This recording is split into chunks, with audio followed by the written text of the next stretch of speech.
Hello, everybody. Thank you so much. This is the Point Dume Neighborhood Watch meeting on April 11th, 2021.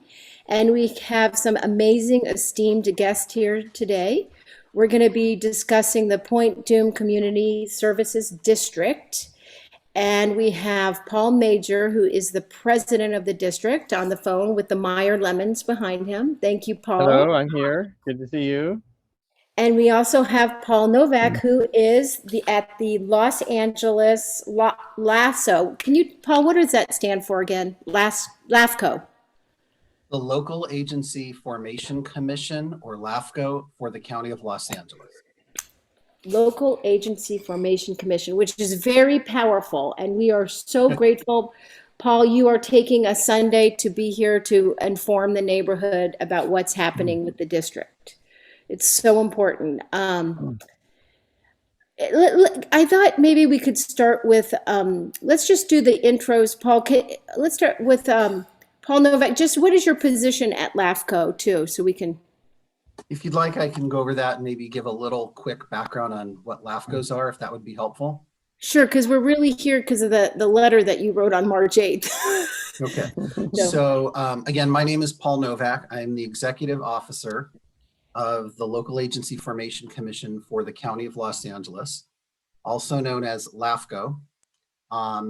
There are LAFCOs in every county in California. Each county has one. LAFCOs have jurisdiction countywide.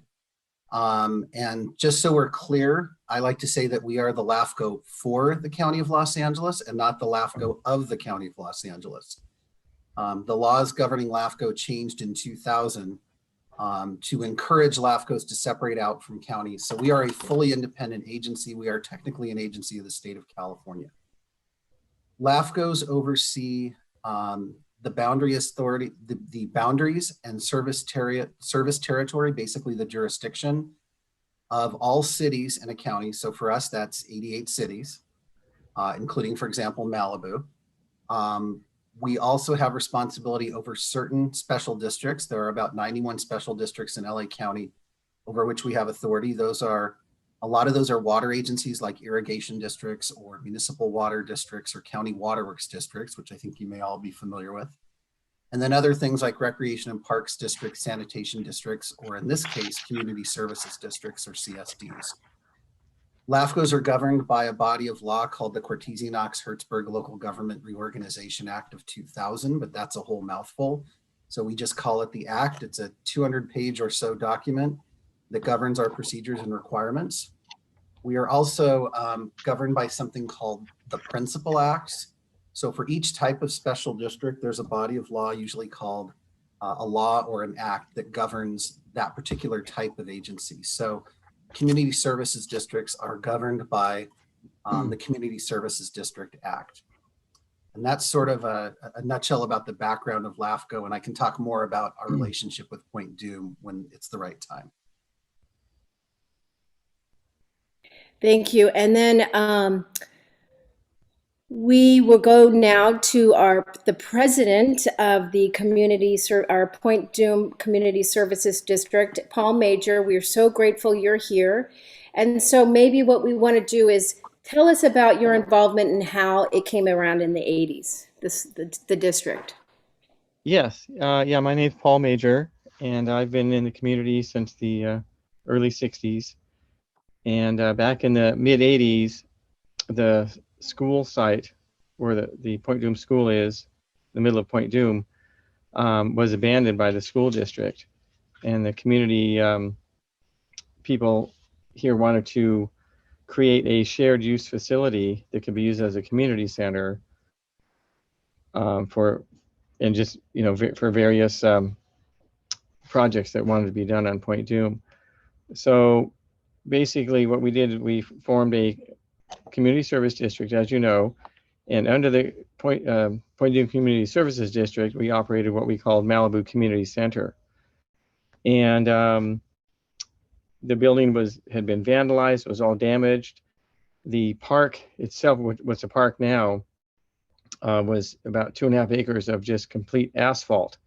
The way the schools were formed back in the 50s, it's just nothing there. And so I designed and created the entire park, and for a few-year project, donated my time and refurbished that and resurrected it into what we know now as the park in that area. And I pulled together, private companies, volunteer groups. We had donations and gathered grants for the project. We had various clubs and organizations that assisted. I brought in my California Landscape Contractors Association, the California Conservation Corps, various church groups, and homeowner associations on Point Dume, and we all collaborated and joined in and built that park of what we know it today. We leased to gain revenue. Besides the grants and donations, we had operating income from the old classrooms. And I actually leased one of the classrooms. They're 30 by 30 for my landscape business, which was great. It was really quaint. And we had different vendors and tenants such as, who do we have over there? We had like the exercise classes, yoga workouts, karate classes there that the people would use for like after work and things. We had after school events for children.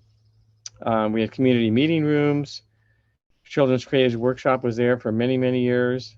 We had events in the auditorium. The Boys and Girl Scouts were some of our users, Little League, soccer. Just anyone in the community who needed rooms could use them either voluntarily or had lease situations, depending if they were nonprofits or not. We conducted our annual events, which were traditional for our famous Malibu Community Center. We had our 4th of July event parade that we created, the Halloween haunt, and our Easter happenings, which often had maybe 400 to 600 people out in that park. We were the first ones in Malibu who have any sort of a day camp available. There were no surf clubs out here, no day camps for horses. There was zero zilch. So that was successful for many years, and that was a good revenue source. We had directors that helped us operate that. So those are a little bit of the history. So what else would you like to know? Well, I think it's good to just clarify for the people a lot of people wanted to record. So this is being recorded and people can watch it later, but just to clarify, the Point Dume Community Service District consists of, let's see, it says 793 parcels of land in Point Dume. And it's Correct. the parameters, basically, it's bird view, all of Point Dume except the Point Dume Club, right, is not in this. Right, that's outside the service district, and I believe it goes all the way over to Zuma View, I believe. Okay. And ends around that ravine beyond the fire station. Right. And I believe the Zuma Bay Villas, I don't know if they're included. We'll post that map, but it's a big area. So right, I believe they are. Those used to be residential lots at one time, so I believe they are within it as well. But across the street, I believe is not. Right. And so let's just fast forward, because I know Malibu Elementary School recently has expanded. The city's having major issues with the Santa Monica Malibu School District right now on God only knows what's going to happen with that. And so it's my understanding that you have been forced from not being able to operate like we used to. I know a lot of the community, including the ultimate Frisbee players, were there on Sunday. People still need, they need a park in Malibu, in Point Dume. And we are very interested in seeing the Parks and Rec expand. And I know we had that horrible fire in 2018, and Paul, my heart goes out to you because you lost so much. And we're so grateful you were there helping the whole neighborhood during the whole time. And so we've been a little busy. And then since 2018, now we've got COVID in the quarantine where we still can't meet. That's why we're doing a Zoom meeting. So we've kind of been a little busy since 2018. But now on March 8th, it's my understanding LAFCO, who has to do their duties, sent you a letter. Can you, Paul Novak, explain what that letter was about? Sure. So one of the responsibilities of LAFCO, the law was changed when the law changed in 2000. That was a major overhaul. The state directed LAFCOs to prepare something called municipal service reviews, or MSRs. And MSRs really look at a whole range of subjects, and I'll give you, there's 7, but I'll go over most of the highlights. It's the population and population growth, the finances of a particular agency, the ability of that agency to provide services, how accountable that agency is to the public, and any opportunities for shared services. Those are kind of the highlights of what we're asked to look at. So, we do these sort of in groupings. A few years back, we started, gosh, it must have been 4 or 5 years ago, we started looking at the 3 community services districts in LA County. One is in Bradbury Estates, which is in the city of Bradbury in the East San Gabriel Valley portion of LA County. We've completed that review. That agency provides maintenance of roads. The city of Bradbury is mostly gated. So about 99% of the homes in Bradbury are behind the gates, and that community services district, which is a separate entity from the city of Bradbury, they maintain a guard gate, they maintain all of those roads, and they also provide for some enhanced security patrols. I don't want to call it law enforcement because it's not. It's more like a contract with the private security service. The other CSD in LA County is the Pasadena Glenn CSD. That's in an unincorporated area north of the city of Pasadena, north and kind of east of the city of Pasadena. That area is very small. It's only about 55 homes. You guys can relate to this. Those homes burned down about 30 years ago, all of them in a fire. The roads are very narrow. They don't meet any of the county standards. So as a condition of rebuilding that community, the county required that community form a community services district. And that one is very small. It's very different from Bradbury in that even though the streets are noted as private, there are signs that say they're private streets, they are accessible to the public. There's about 3 major north-south roads that go through Pasadena Glen, excuse me. And the CSD does 2 things. It really maintains those roads, which most years is just pothole fixing and a little bit of maintenance. And every 8 or 10 years, they repave the roads. There are also 2 bridges. Water flows underneath them. So they have what are called culverts, or sort of drainage channels. So they maintain those as well so that the roads don't flood. So they hire outside crews that come in once or twice a year and just clean out whatever's in those culverts. We have completed the review of those 2 CSDs. This one has been pending for quite some time due to, in all fairness, some very understandable delays on the part of the CSD with the fire and some other issues that had happened, including the CSD losing some of their records in that fire. And also some delays on our end, to be perfectly honest. We've had other crises and situations to deal with. But what has now happened is we, LAFCO staff, have prepared a draft municipal service review. It's a document. We had proposed to put that on the commission, LAFCO's agenda in May. We, at Paul's request, have postponed that until July. But to get to the heart of what that document recommends, we are recommending to the commission that they do something called a commission-initiated dissolution. That is essentially dissolving the district, so the district would no longer exist. And the reason for that is that, and I want to be clear, I think when the district was formed, it completely made sense. It was a very different world. The city of Malibu had not even formed. I think there was some feeling of remoteness probably from county government at the time. But a lot has changed since then. And the most significant thing is that the CSD itself has kind of lost its home. There was this school site that, because of declining enrollment, was there and available for the district to use, which the district used until, I believe, Paul can correct me, but about 2012. In 2012 or so, the district said, well, enrollment numbers have changed. We want to reopen the school and we're taking it back. So the reason that staff that I am recommending, my staff and I are recommending that the district be dissolved, is that the district has not provided services since 2012. The district is still sitting there as a public agency. And in that regard, I would add sort of an ancillary note, which is that, since its original formation, the city of Malibu is formed. The city of Malibu has a relatively robust parks and recreation program. So to some degree, it would supplement or offset some of the services the district used to provide. But understand, when we look at an agency, we come into it with a fresh look. In our opinion, the agency is no longer providing a service. So we believe the appropriate thing for the commission to do is to dissolve it. To be clear, that is not my decision. LAFCO is a commission of 9 members with 6 alternates. They represent the general public, the County Board of Supervisors, the cities in LA County, the special districts in LA County, and they are the ones who are the decision makers.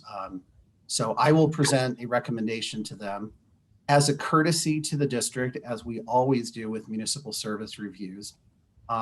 We try not to ambush anyone if there's something in the report that's wrong, or if there are questions or comments. So we've provided a copy of that to Paul. We've imposed a deadline for him to get comments back to us. We also gave a copy to the 2 kind of other known stakeholders, which were Supervisor Sheila Kuehl's office, and she represents the area, and to the city manager of the city of Malibu, and gave everybody, an appropriate period of time to comment. So that's where we are. The commission will look at this in July. We will start sending out hearing notices a little bit before that.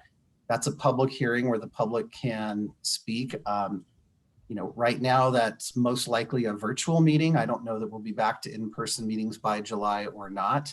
But for all of our meetings right now, which are once a month, we do set them up. They're run on a program called WebEx or Zoom, and the public has the opportunity to call in and testify.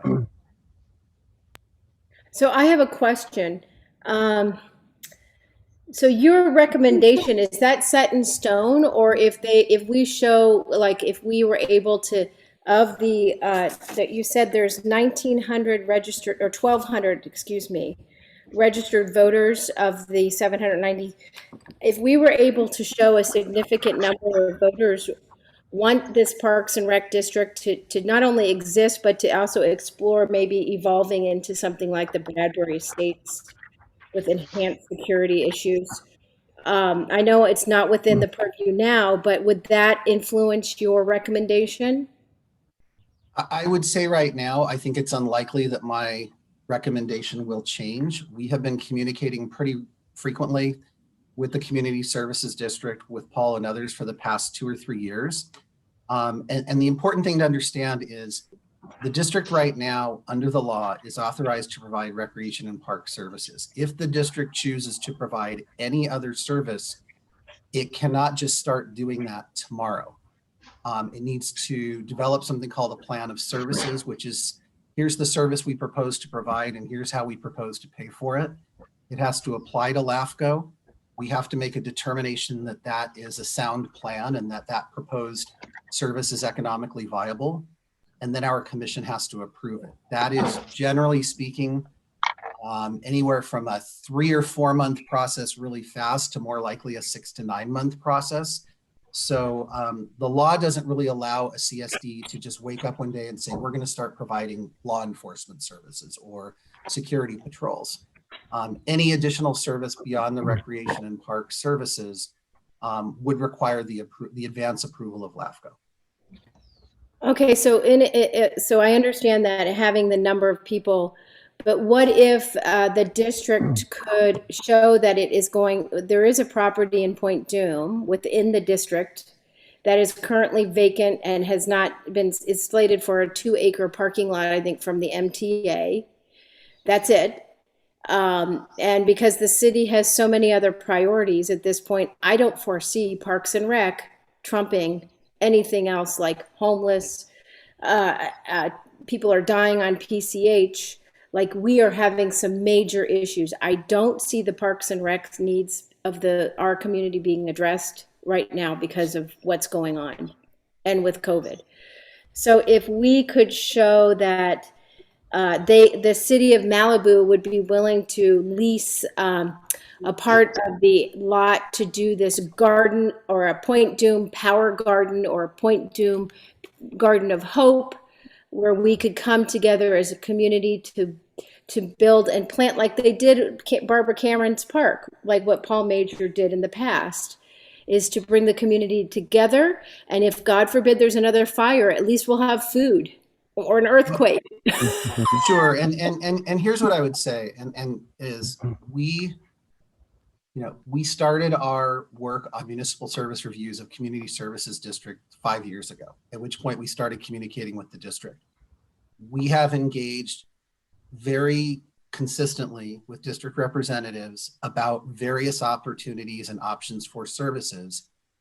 We have yet to see anything resembling a serious concrete proposal or plan. So to the extent that the district wants to propose a service, we are all ears. LAFCO will entertain any and all proposals. But at this point, understand in the bigger picture of things, this is an agency that has existed for 9 years without providing public services. And that's the concern that the state legislature has asked LAFCOs to look at. They have asked us to look at the efficiency of local government. And if an agency is not providing a service, then the logical recommendation for us is to recommend that that agency be dissolved. Yeah, and I appreciate, because I understand you're grateful that you're showing up here on Sunday, and we do appreciate the seriousness of what we have to do as a district to help Paul. And so I guess, go ahead, Paul. Yeah, I believe, and we've already implemented this recently, is some of our main action items are to identify our immediate services that we could provide and develop a budget for how to fund those types of things as well, whether or not we want to in the future apply for other types of services. So if we're rallying the community, I believe that would be the primary thing, to see how we can get that established the next few weeks or so.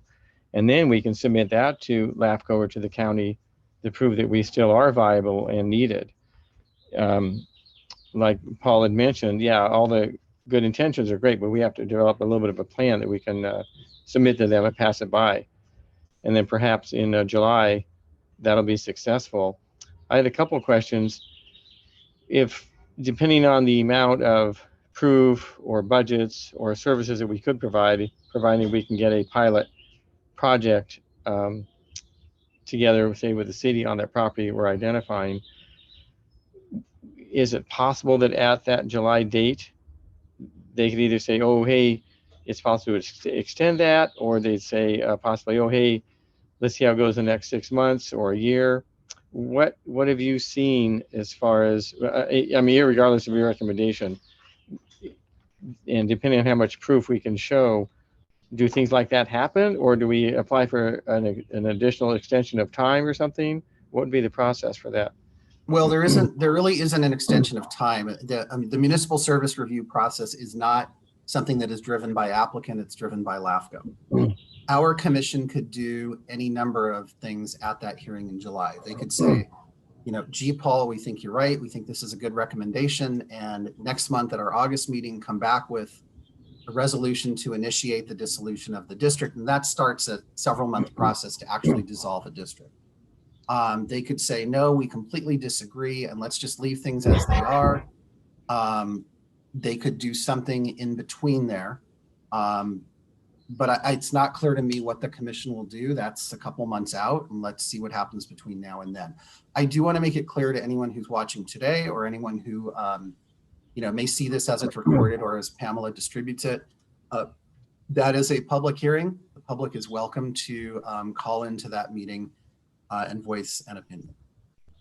And would it be an influence if we had Sheila Kuhl's office, the supervisor, and the city of Malibu also support the district? Would that help?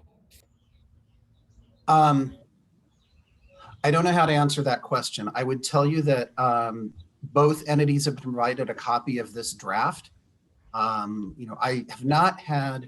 I had a relatively recent conversation with the city manager of Malibu just, a month or so ago, Paul, before the actual draft document was released. So we've certainly let, at least at the city manager level, know what we're doing. I've been in regular contact with Sheila Kuhl's office for the last 2 or 3 years as this thing sort of moved along. So I can't speak to where either of them are. And my presumption is they may be kind of waiting out this process and to see what happens. I had another question as well. Some of my constituents have been asking me to forward this question. So say in, July or August, if it was decided to dissolve the community service district, how long does that take? And does it become immediate? And also, are there costs for our district to do so? Actually, no, there are no costs for the district to be dissolved in what's called a commission-initiated dissolution. The costs are really borne by LAFCO, because unlike a typical application where somebody pays filing fees, which cover our costs, in something initiated by the commission, there's really no applicant. It's an action that the commission is taking. The most, I would tell you that process, let's just sort of schedule it out a little bit in my head. If in July they said, let's move forward with the dissolution, I would come back to the commission with the resolution to initiate the dissolution in August. There is a tax transfer process, which is sort of an in the weeds process with LAFCO. But logically, it would probably be at least a good 3 to 4 months before it came back to the commission to actually approve the dissolution. There is something called a protest period, and then that takes 30 days. There's an appeal period that also takes the same 30 days. So you would be unlikely to see that completed, I would think, before the end of the year. If things went quickly, it would probably be on the November or December agenda. It's not final until we do, again, this is kind of in the LAFCO weeds, but until we record something called a certificate of completion. That's a document we record with the county recorder, and when that happens, it actually takes effect. Right. And you mentioned earlier about extending the public input timeframe. What was that again? Until what date? Well, I'd have to check my email to you, Paul. It was I want to say it was in early May. I don't have it in front of me. But I think Alicia emailed you with that date. And that was really for the 3 stakeholders that were provided the advanced copy of that document. That was for you, the city, and Supervisor Kuehl's office. I don't know whether the other 2 will provide me any comments. Okay. That's really sort of an informal comment period for us. When we get to the point where we're sending out the where we start to notice the public hearing for July, we will put some type of draft copy of that up and available on our website so that everybody can see it and provide comments. But at that point, the public can provide comments up until the hearing. Mostly, Paul, up until the hearing anyway. Right. Yeah. Okay. With the advanced copy, it is really intended to give you, as the principally involved stakeholder, just the opportunity to provide information to us. If there's something in there that's wrong or you'd like to elaborate on, you can let us know.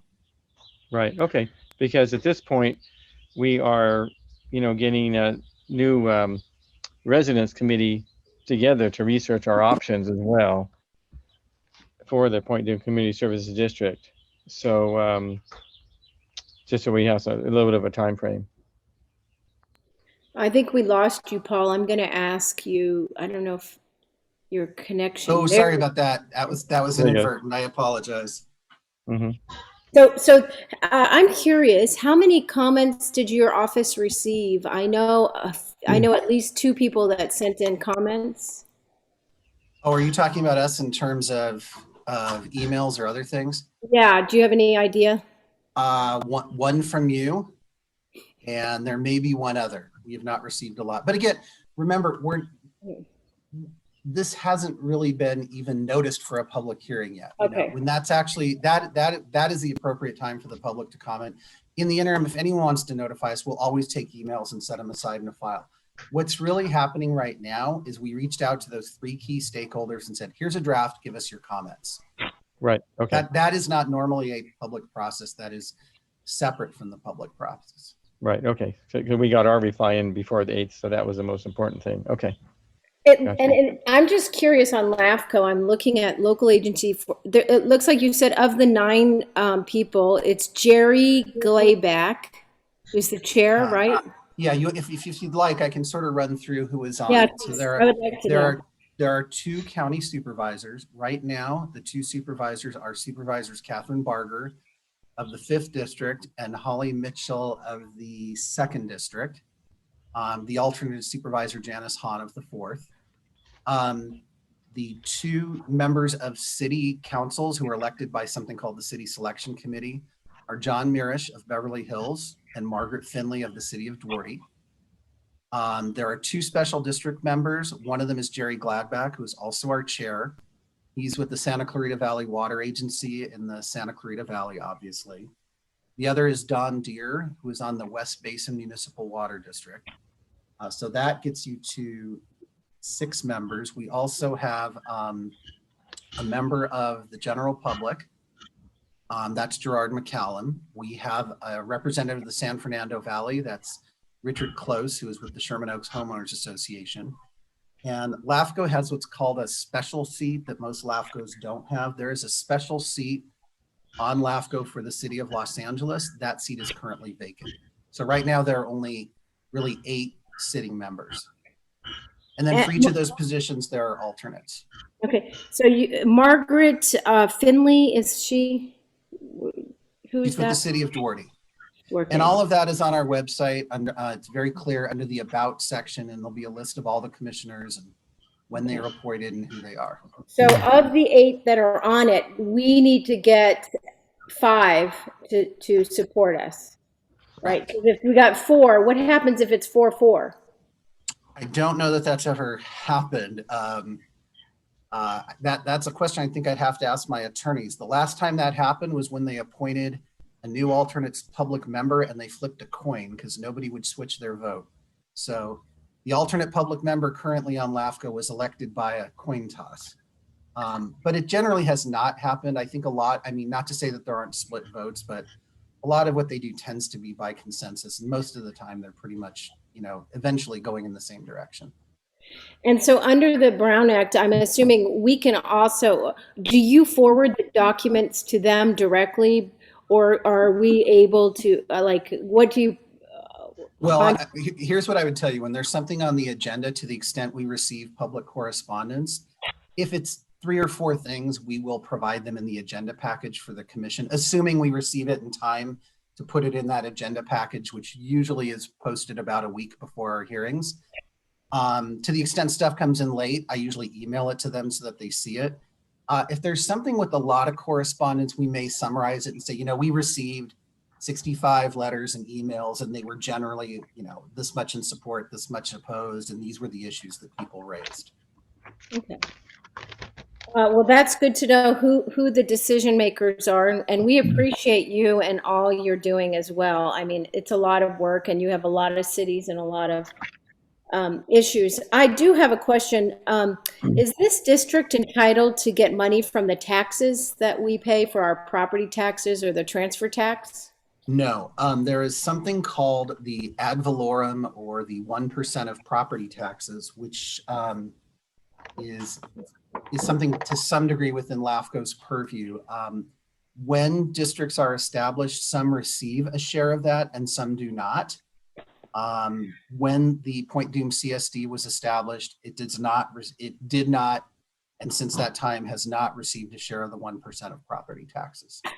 Can we appeal that decision? Do they ever go back and revisit decisions like that? It can certainly be revisited, but understand that money is going to, for example, to the county itself. There's probably a portion of that is going to the Consolidated Fire Protection District, which is really the county fire department. It goes to things like vector control.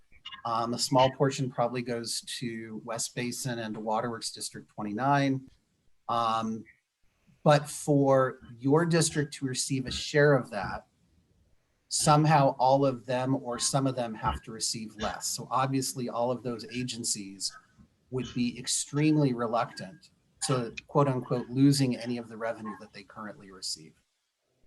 So in that respect, I know you alluded to it, but all of our original archived and founding documents were burned up in the fire as well. And those memos might have been within those documents of why we weren't receiving those funds, or whether it was a request at the time or whatever. Is there any way to have you guys get some of the original documents for us? We can certainly go back and look at what we have from the formation. The one thing I would tell you, Paul, is unfortunately the farther back in time you go, the less complete our records tend to be. But we can Right. certainly look and see if there's anything in there that speaks to the issue, or just share, the formation documents to the extent we have them.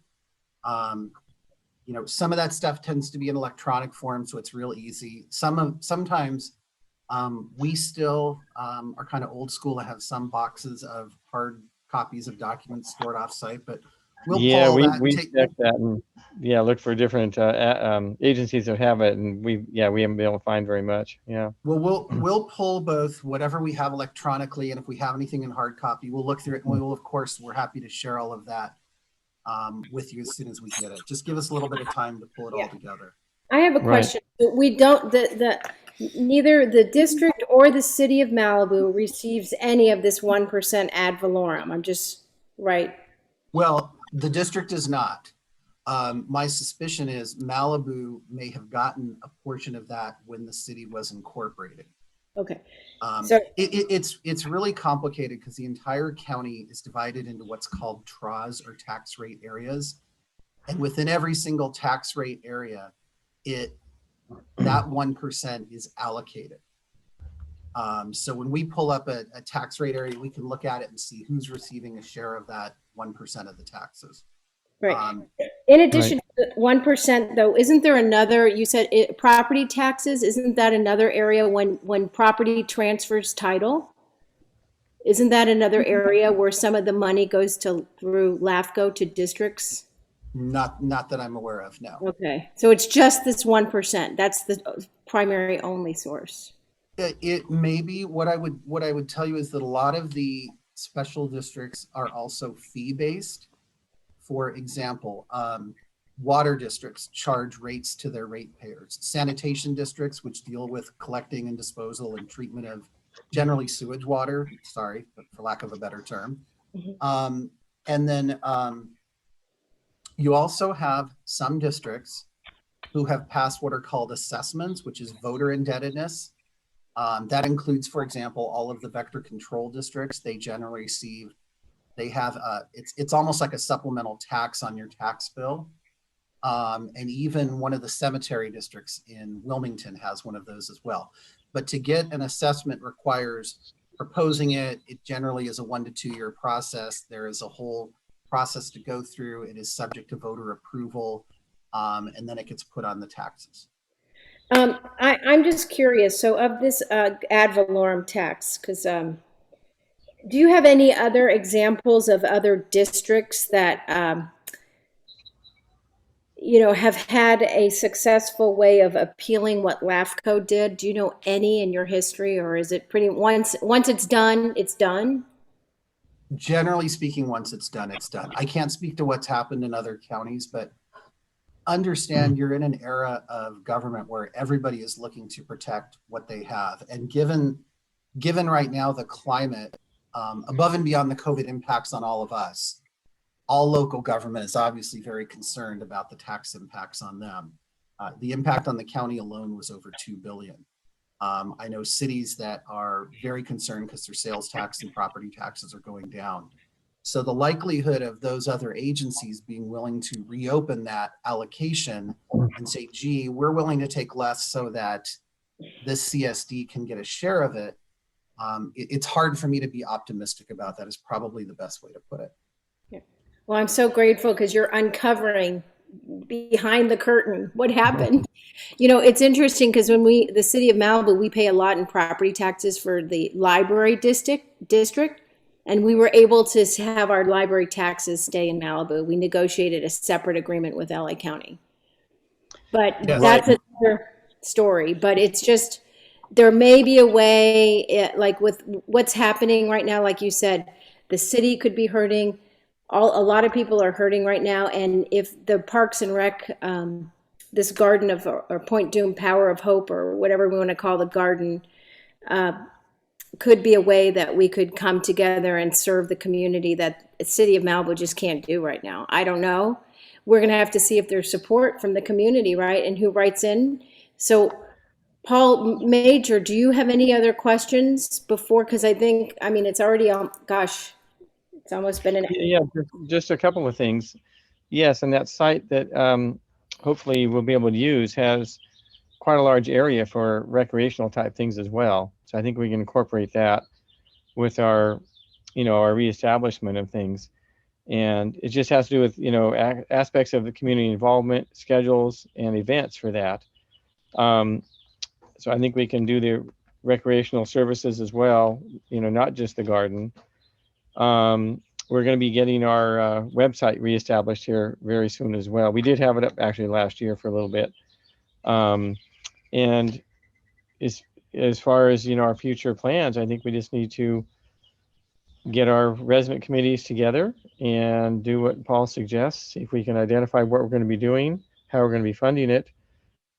I think would be the most pressing priority issues, and get ready for the hearing coming up in July, along with community involvement and getting on some committees possibly to help us do that.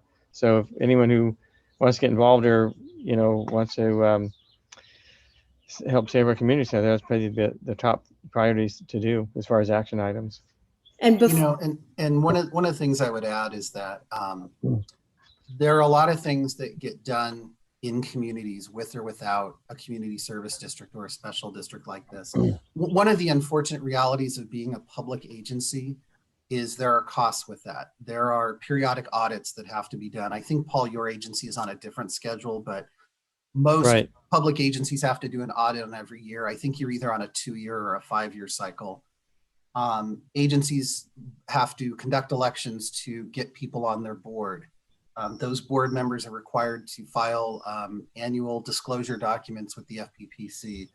Those board members need to go through certain types of Brown Act training and, even things like sexual harassment training that have to be done every 2 years. So agencies in existence do not just sit there in a vacuum without incurring costs. And so that is something to keep in mind. If there is a desire to do certain things in the community, there are other options. We know that there's some interest from what Paul has shared with us in terms of complementing or supplementing fire suppression in terms of planning and fire brigades and things like that. That may be something that is more appropriate for a fire safe council. So there are other ways of doing things that need to be done that do not necessarily have some of the burdens, unfortunately, that a public agency like a CSD has. And I want to thank David Kramer and his wife. They're here too. I want to invite them because do you guys have any questions? I'm going to unmute you. I'm asking to unmute you, David. Do you have any questions, David? I can't hear you. Oh, his volume's off, I think. Yeah, I think there they go. Okay.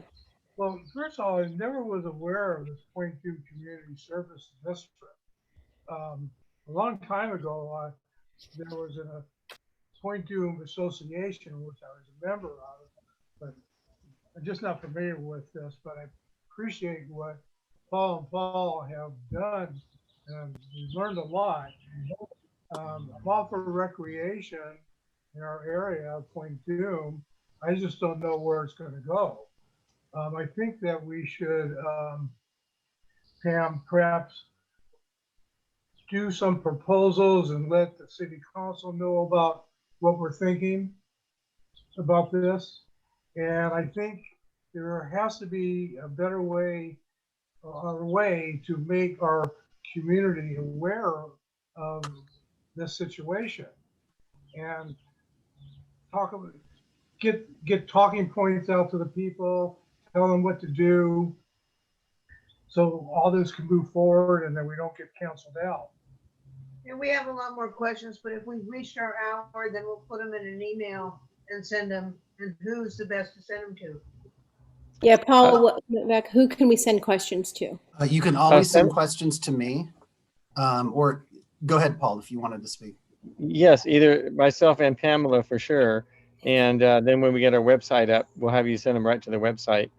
And also just one thing on the fire brigade. So the Fire Safe Council, that's a different type of organization. They're worked on grants and other services. Our district is slightly different. It could, in the future, it could be worked with assessment powers if desired. So I believe that two different agencies that we have different benefits, but also it might not necessarily be just a brigade. It could just be more training and preparedness, things like that. Just, just for FYI. Cam, do you know what the thoughts are with the city with the property on Point Dume? We don't know. That's the area that the district has identified because it has to be, if, correct me if I'm wrong, Paul, but I believe it has to be within the district, right? Right, and that property is within our district. And many years ago, when we first became a city, prior to that, we had arranged to have that property donated to us. That was going to be our future home, actually. And through the years, is what happened. It just didn't work out. I won't go into all that, but that's why now it could still be our future home, but just do a lease with the city and some kind of arrangement there. So we're going to need a committee to help us work on that for sure. And I want to thank Hap Henry. He was a former president of Malibu High. I know he's grown and raised in Malibu, and he's an amazing, amazing young man. Not young anymore, just man. And I know he's interested in helping with the garden and the Parks and Rec thing. So Hap, I just wanted to catch you up. If you join or become a member of the district, like Paul Novak said, you have to file all the documents with the FPCC, which is all, you can, do you know the names of those forms, Paul? Aren't they? It's the Form 700 annual disclosure form. So it's the Form 700. And it's a Brown Act entity, which means you can't have a majority meet. So if there's, let's say 5 people, 2 people can meet, but 3 people can't to discuss anything. And there's sexual harassment training you have to get as well, and also audits. So there are costs, and we have to know, trying to go forward when we communicate with the town to see if that's something that, those costs are worth what it can the return on investment. Like how much is it worth to us? And should we go, LAFCO has said they're prepared to dissolve it as of right now. And I understand the reasoning. So it's really up to us to say, okay, or no. And it's up to you, Hap and David Kramer, to join Paul or not, and others to support it. And, I just wanted to make sure Hap heard that too. Go ahead. Yeah, and Pamela, just before, I think you may be wrapping up, but I just want to make it clear. We are a public agency. We operate in a very transparent manner. We have our website. It's www.lalafco.com, LAFCO.org. You're free to go there. There's a frequently asked questions, which is a 5-minute read that'll tell you most of what you need to know about LAFCOs. You can also email me through there. My email is pnovak@lalafco.org. So, we're always happy to answer questions about LAFCO. I think a lot of what needs to happen now is really amongst all of you. But if anyone does have more questions or inquiries, and Pamela and Paul is kind of the 2 people in the forefront on this, please do pass on, ways for people to get a hold of us. We're always happy to answer questions and speak to people one-on-one by phone if I need to. And we are so grateful because you were really responsive with me, and we appreciate you answering all. I had a lot of questions even a couple days ago when we spoke, and I'm learning as I go as well. And Paul Major, you're amazing. We're so grateful to have you doing this as well. And I'm hoping that the community will either step up or decide they don't want to. I mean, right? Nothing in this life, it takes work. And so it's whether or not the community is ready, willing, and able to create and to keep this alive. Yeah, Well, I'm hoping the community will step up to help us reconstruct our base operations. And we welcome any and all help from our local community. And we'll see in the next few weeks how this falls out. And we're hoping that we can gather everybody's support and get our mission statement back together and show LAFCO where our budgeting is coming from. Sounds great. David, Go ahead. I'm sorry. question? I think what needs to be done is once Paul Majors gets his side up, we have to make the community more aware of what we're talking about. And I think one way that to do that, I mean, there's always next door, but I'm not quite sure how effective that is. But another way could be to place a little ad in our newspaper and say, you know, refer to the two websites that we've been talking about, and we need your support. So, you know, this is what you need to do, and this is what you need to say. David, let's do letters to the editor. They're free, and that way, I think Hap Henry, David, myself, we can all, and Paul Major, you can ask the board to write letters to the editor, like your abs to every Surfside News, the local, and the Malibu Times. And I can do a form letter, but I think it helps to show, David Kramer, you're beloved in our town. And it's a lot more powerful when it comes to people who we like versus an ad, right? And for me personally, I look at those more than I do ads. But we have the 4th of July Point Dume Parade, which is beloved, right? Maybe we could use that as a that was our baby originally. Yeah. So maybe we can resurrect that even with COVID and do it not, you know, with, I don't know how we're going to do this, but let's see if that could be a rallying cry to save the district, and then people can donate. Who do they give the money to? Who do they give it to? The district? Where do we write checks? Well, that'd be to Malibu Community Center.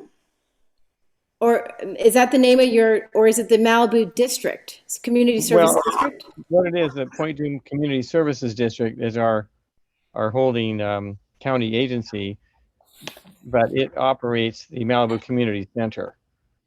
Okay, so we write checks to the Malibu Community Center. Right.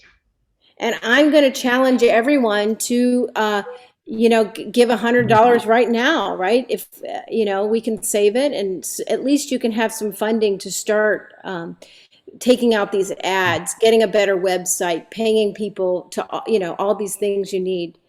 Like Paul said. Definitely, that would help a lot for sure. Yeah, we do have some seed money, but that would show community support, and we just need basically help to get us through the next few weeks to see what's going to be viable. But yeah, any donations would be really appreciated. And we've had huge donations in the past. We just need to get rallied around what our public services are going to be here in the next few weeks and get this going. I'm sure we can raise monies for almost anything that we can inspire, have inspirations for. Well, I'm looking forward to seeing Paul Novak after the July 4th. Oh, let's hope Point Dume Parade. Oh my God, that might be a little too late. We'll get money going before that. Paul, we're going to take pictures, and you are invited to come out. I think I may be busy on July 4th, but yeah, really. Pamela, thank you again so much for including me today. I appreciate it. And you know, there are a lot of downsides with Zoom, but the one thing is you saved me a drive from Pasadena to Malibu on a Sunday, so I am most grateful. So again, and following up, if people have questions, you and Paul, you're more than happy to put them in touch with me. Okay, thank you so much. And thank Pamela for putting this together and exposing our cause again. And thanks, Hap and David and Paul, and have a beautiful Sunday, everybody. Thank you. Thank you much. Take care. Okay, bye. Bye-bye.